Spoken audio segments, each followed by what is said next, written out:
Hello, I'm Ted Corliss with the Corliss Barfield Trial Group. People ask me what I do for a living. I tell them I sue insurance companies. Well, right now, the most important thing I'm getting phone calls about is Hurricane Matthew. Hurricane Matthew reached maximum winds of 160 miles per hour, which means it was a Category 5 storm that caused nearly $7 billion worth of property damage and the lives of 1,384 people.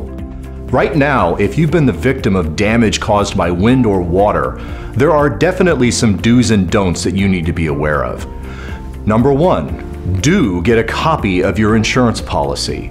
Most insurance policies have very strict rules about what deductibles you have to pay, as well as what your responsibilities are as the homeowner when you are damaged by a hurricane.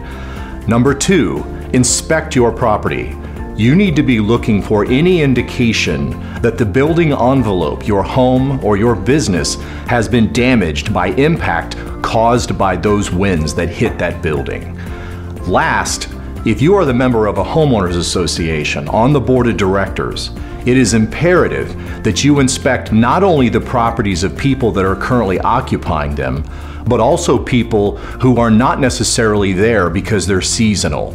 If you have people that come down after January, people we commonly refer to as snowbirds, it's imperative that you go into those units to assure that there's been no wind or water damage. This is my 8th hurricane.